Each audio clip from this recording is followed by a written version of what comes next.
السؤال الثاني: ما رأيكم في نسب السادة بعلوي؟ ثابت بالإجماع، ثابت بالإجماع. واحد بقى فسل يطلع ينكر النسب الشريف مع نفسه، يعيش مع ربه وحر. بعلوي ثابت نسبهم عندنا بالإجماع، لم نرى أحدا يشكك فيها عبر التاريخ. أصله مش موجود في الكتاب الفلاني، أصله مش موجود في الكتاب العلاني. عيش مع حياتك واقعد كده تملي متشكك. حسبنا الله ونعم الوكيل. فهذا الكلام حمل من السخف ما الله به عليم. Assalamualaikum warahmatullahi wabarakatuh. Hamdan wa syukran lillah, salatan wa salaman ala rasulillah Sayyidina Muhammad ibni Abdillah wa ala alihi wa sahbihi wa man walah. Amma ba'duh. Bukanlah isapan jempol belaka bahwa seluruh ulama di dunia itu memang mengakui bahwa habaib keturunan Rasulullah. Artinya hal ini sudah menjadi ijma' para ulama. Barusan udah kita lihat bagaimana komentar dari Syekh Ali Jum'ah tentang nasab Ba'alawi. Beliau ini adalah seorang ulama besar di Mesir yang sangat disegani dan diakui kealimannya, serta beliau ini pernah menjadi Grand Mufti negara Mesir selama 10 tahun. Bahwa menurut beliau nasab habaib itu sahih bersambung pada Rasulullah SAW secara ijma' atau kesepakatan para ulama. Jadi nggak tanggung-tanggung ya, ini secara ijma'. Di video barusan itu ketika beliau ditanya, as-su'alus tsani ma ra'aikum fi nasabi sadati Ba'alawi, bagaimana pendapat anda tentang nasab sadah Ba'alawi?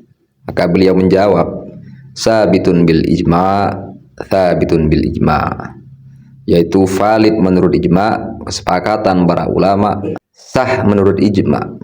Adapun seseorang yang muncul dan mengingkari nasab mulia habaib ini, maka itu urusannya dengan Tuhannya. Dia bebas berpendapat apa saja. Ya, siapa lagi segelintir orang itu kalau bukan kiamat? Karena ini bicara masa sekarang, artinya ini untuk menepis omongan dari si pengingkar. Tapi bagi kami, kata beliau, nasab para habaib itu sah dan valid secara ijma'. Tidak pernah saya melihat sepanjang sejarah orang meragukan nasab Ba'alawi. Itu kata beliau, sepanjang sejarah tidak ada orang yang mempermasalahkan nasab habaib. Jadi sangat terang benderang bahwa Syekh Ali Jum'ah itu mengakui habaib sebagai keturunan baginda Rasulullah SAW.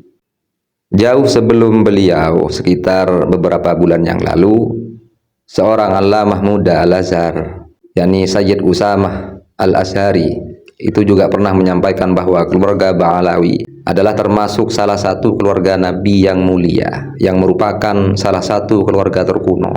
Kata beliau, bayangkan saja dalam benak kalian sosok Habib Ali Al-Jufri, Habib Umar bin Hafid, dan Habib Abdul Qadir As-Segaf, guru kami semua. Ya, guru kami semua, kata Sayyid Usamah.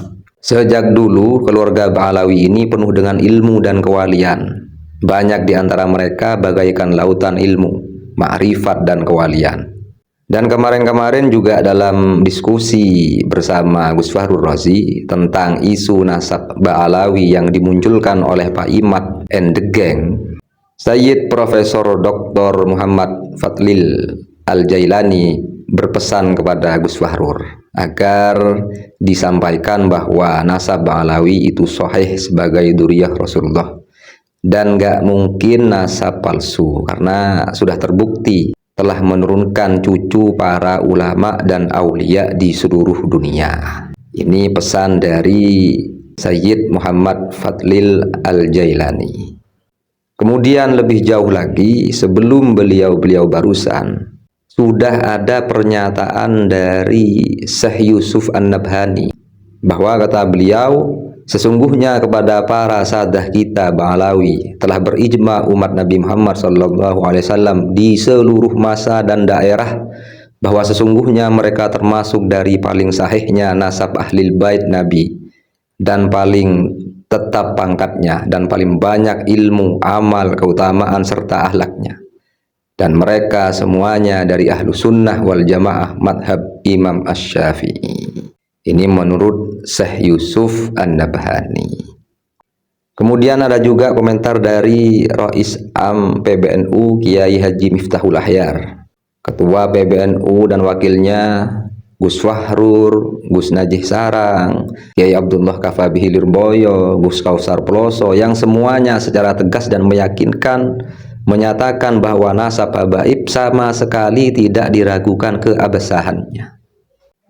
Lalu pesantren-pesantren raksasa seperti Sidogiri, Sarang, Langitan, Lirboyo, Peloso, Demangan, Syekhona Khalil, dan banyak lagi itu juga sudah cukup jelas sikapnya mengenai nasab habaib. Maka setelah ada fatwa dari Syekh Ali Jum'ah dan para syekh kelas atas tadi, juga para ulama secara umum masih mau percaya pada statement-statementnya Ki Imad tentang nasab habaib.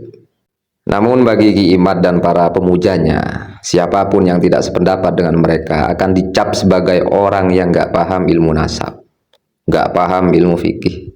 Bahkan pakar nasab internasional sekelas Sayyid Mahdi Rajai pun itu mereka bilang lucu, dibilang kurang banyak baca kitab nasab. Dan terbukti Pak Imad ketika merespon Syekh Ali Jum'ah itu mengatakan bahwa Syekh Ali Jum'ah berbicara tanpa data atau dalil. Dan ini yang tidak bisa kita lupakan, bahwa Ki Imad sendiri pun juga menegaskan bahwa sekalipun semua ulama di dunia ini berfatwa dan mengisbat Ba'alawi sebagai dzurriyyah Nabi, maka Pak Imad tidak akan pernah percaya. Jadi jangankan mufti Mesir, mufti surga sekalipun yang berfatwa kalau habaib adalah keturunan Rasulullah, Ki Imad akan tetap kekeh dengan pendapatnya, akan tetap kekeh dengan kesimpulannya itu, kekeh dalam penentangan. Wa in aftal muftun, wa in aftal muftun. Sebuah statement yang bikin kita bertanya-tanya, apakah kajian Ki Imad ini benar-benar ilmiah yang mencari kebenaran, atau justru ngeyaliyah, dalam bahasa Arabnya itu inad, yang hanya mencari pembenaran. Dalih utamanya itu adalah terus menuntut syarat-syarat yang unik, seperti adanya kitab sejaman yang entah ulama pakar nasab mana yang menjadikannya sebagai patokan untuk menafikan dan menganulir suatu nasab atau keturunan. Dan memang gak ada ulama nasab yang mensyaratkan adanya kitab sejaman atau kitab yang mendekati untuk menentukan bersambung tidaknya suatu nasab. Gak ada itu, Pak. Kemudian di berbagai episode pembahasan nasab ini, Ki Imad dan kawan-kawan dengan segala kengeyalannya itu, mereka seakan ingin mengajari kita untuk tidak respek lagi kepada para ulama, mencurigai bahkan tidak percaya pada para ulama yang sudah teruji dan terbukti keilmuannya. Orang-orang awam oleh Ki Imad itu diajari menentang pengakuan ijma ulama dan pengakuan as-sawadul a'dzam, malah diajari percaya pada orang-orang yang gak jelas. Cuma bagi saya, sebagaimana Ki Imad itu punya hak untuk gak percaya pada seluruh ulama, maka kita juga punya hak yang sama untuk gak percaya pada Ki Imad dan para mufti-muftiannya itu, seperti Fuad Pleret, Ki Nur Ihya, Tubagus Mogi, bahkan Mbah Gufron sekalipun. Sama, kita berhak untuk tidak mempercayai Ki Imad dan kawan-kawan. Sekali lagi, seterusnya dan untuk kesekian kalinya, kita memang gak harus berpikiran sama, tapi mari kita sama-sama berpikir. Narasi ini saya kutip sebagian besar dari tulisan Lora Ismail Khalil, cucu dari Syekhona Khalil Bangkalan. Wallahu a'lam bishawab. Ihdinas siratal mustaqim. Assalamualaikum warahmatullahi wabarakatuh.